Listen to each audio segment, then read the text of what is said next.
back to another class, guys. This is going to be our last video, actually, on the Mauldalorian series. This is the last team we're going to take out. I asked you guys in the Discord which ones you guys wanted to see, and this was one of the top most voted, and that is Beskar Armor Mandalorian. I hope you guys appreciate the Trashbam name. I think it's quite appropriate for this video because it goes against everything that is everything. So what we're going to be doing is we're going to be taking Maul, and we're actually going to be taking for this specific match, we're going to be taking in the best Mandalorians and Wat. And I actually practiced this a ton of times. I probably did in total somewhere around 10 battles, just trying out different comps, seeing if anything else can work. This is the most successful comp that I have seen, and well, you guys are going to see just really how well that goes. I'm really terrible with spoilers. I just want to get it started already. One thing interesting to note, and this is regardless of how this match goes, the way Maul's leadership works is if the enemy is a Mandalorian in the leadership slot, they also get his exact lead.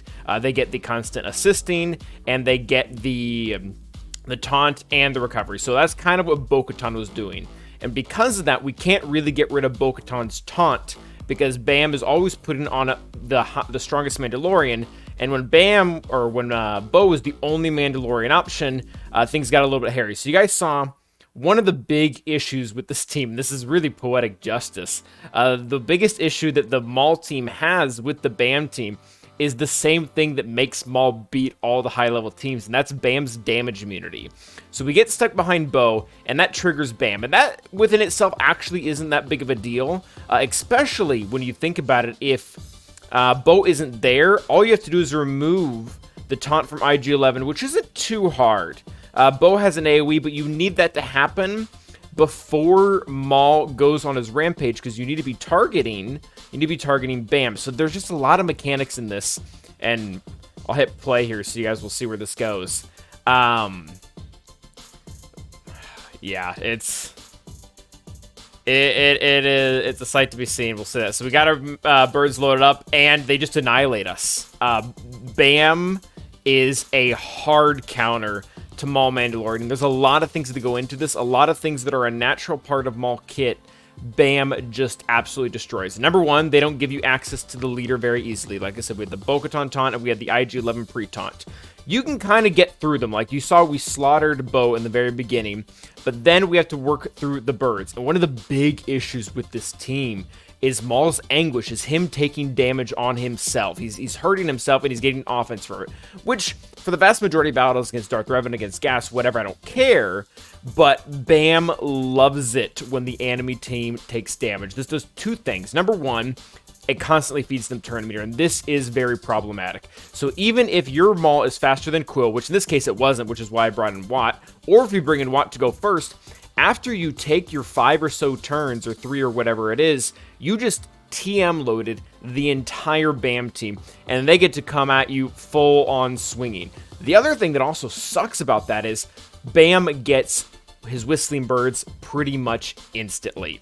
Because when Maul goes and takes all those bonus turns, turn after turn after turn, hurting himself, he's just racking up Whistling Birds, and then when Bam goes, you have no recovery. It's really, like I said, it's poetic justice, the fact that the one thing that really makes Maul tick, and the one thing that gets him to beat those really high-level teams, is the same thing that ends up killing him.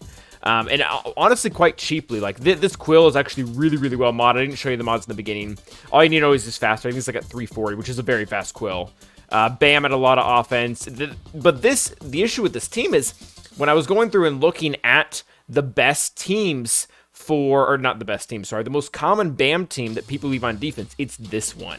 And you could even go a little bit cheaper. I do like having Bo there, but you could replace Bo with Canderous, and that's significantly cheaper. I don't think you really need Nest here either. I think the 4 core need to be Bam, a Mandalorian scoundrel, so Canderous or Bo or whatever one else comes in the future, and then IG-11 and Quill. But yeah, if you guys don't know how this battle is going to end, we just get wrecked here. And I did try a few different battles. I did try a few different comps on my side, and really nothing works. There were a few times where I got really good RNG, and I was able to kill Bam, but then we couldn't get past IG-11. He just kept on healing, and we couldn't get to Quill because Bo had died by then. So there are ways, if you get the right RNG, and you play it super smart, and the team's like really badly modded or geared, you can win this, but all the mechanics in this team scream anti-Maul. And I don't know if CJ planned it that way. I don't know what the idea was behind here. But that is, regardless of why it's there, it's there. So yeah, don't take Maul on offense against Bam. And if you see your opponent likes to do this, this is a very, very solid counter. Like I said, I tested other variations, but all of them even did worse than this. Canderous is really not good because it constantly feeds the team dots, and those dots just get reflected back. And the big issue with dots is, again, every single time they go off, the whole BAM team is getting turn metered. So that's really, really, really, really problematic. Not good, not great at all. I tried Gar. I don't even have to explain to you guys why that didn't work. Yeah, but my overall assessment is this. Everything about this counter is hard to pull off. The comp, you need to take in the best units. If you try to take in Canderous and Gar, you won't kill anyone. The mechanics are entirely against you. I talked about several of them, but one of them that I didn't mention was the fact that BAM puts healing immunity on everyone. And the issue is you can only cleanse whoever your strongest character is. So this happened in one of my other fights where Armor got targeted with Whistling Birds and she actually survived with like, I don't know, 10 health or something like that, but she couldn't shake the healing immunity because she wasn't the strongest one, and you can't even recover protection with healing immunity, different from Shock, like from the Darth Revan team we saw.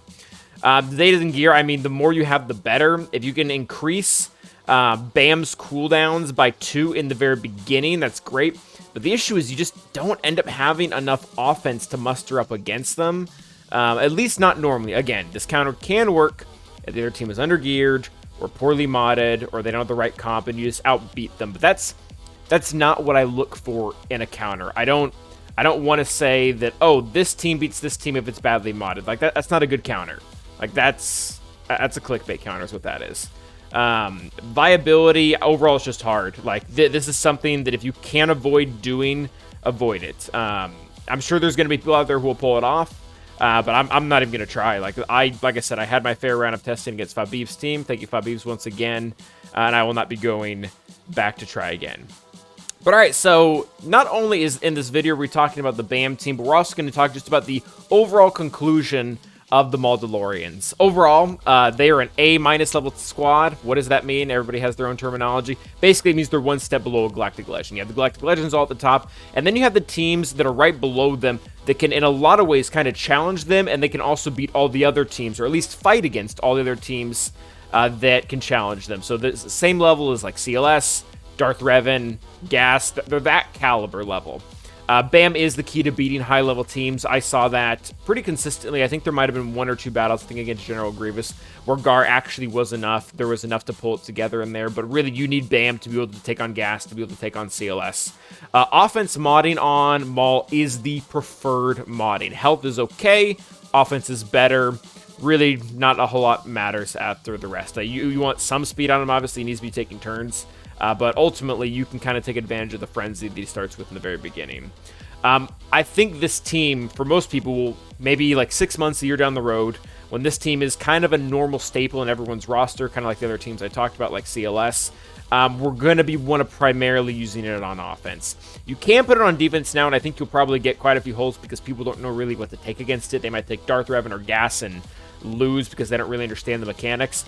But this is a pretty easy team to counter if you understand what counters it. Traya, actually, a fully Relic Traya team, does really well against it. We just saw the BAM did it.